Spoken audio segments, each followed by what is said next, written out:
కడపలో మహానాడు పెట్టామని జబ్బలు చరుచుకోవడం కాదు, దమ్ముంటే ఇచ్చిన హామీలు నెరవేర్చి అప్పుడు పెట్టుకోండి కడపలో మహానాడు. ఇది దమ్మున్న నాయకుడు చెప్పిన దమ్మున్న మాట. ఈ మహానాడుతో రాష్ట్ర ప్రజలకు ఒరిగిందేంటి?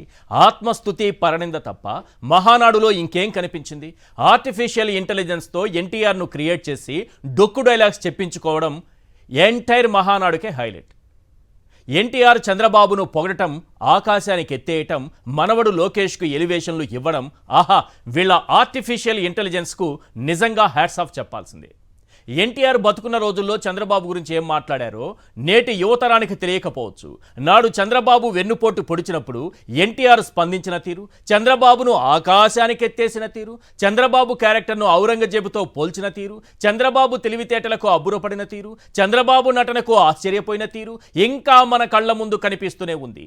మహానాడు వేదికగా జగన్ను తిట్టిన తిట్టు తిట్టకుండా తిట్టి ఆర్టిఫిషియల్ ఎన్టీఆర్తో పొగిడించుకోవడం ఇంతకంటే సిగ్గుమాలిన చర్య ఇంకొకటి ఉంటుందా? ఇక పచ్చ మహిళలైతే చంద్రబాబు ఇచ్చే ర్యాంకుల కోసం, లోకేష్ దగ్గర మార్కుల కోసం దిగజారి మాట్లాడారు. అబద్ధాలు, అసత్యాలు, అర్ధసత్యాలు ఇవి తప్ప ఒక్క మంచి మాట లేదు. పార్టీకి ప్రయోజనం కలిగించే చర్య లేదు. ప్రజలకు ఉపయోగపడే తీర్మానాలు లేవు. ఇంకెందుకు ఈ మహానాడు? ఇంతకీ అమరావతిలో కాదని కడపలో మహానాడు నిర్వహించడానికి కారణం ఏంటి?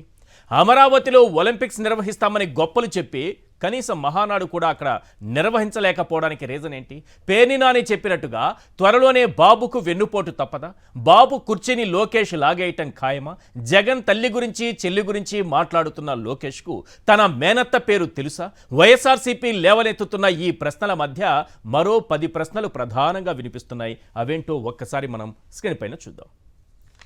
Question number 1. వర్షాలు మొదలవడంతో ఈత కొట్టాల్సి వస్తుందని అమరావతిని కాదని కడపలో మహానాడు పెట్టారు. అవునా కాదా? కడప గడపపై ఒట్టేసి నిజం చెప్పండి. Question number 2. ఎన్నికల్లో ఇచ్చిన 6 హామీలకే దిక్కులేదు, ఇప్పుడు 6 శాసనాలతో వెలగబెట్టేది ఏమీ లేదు. అవునా కాదా? కడప గడపపై ఒట్టేసి నిజం చెప్పండి. Question number 3.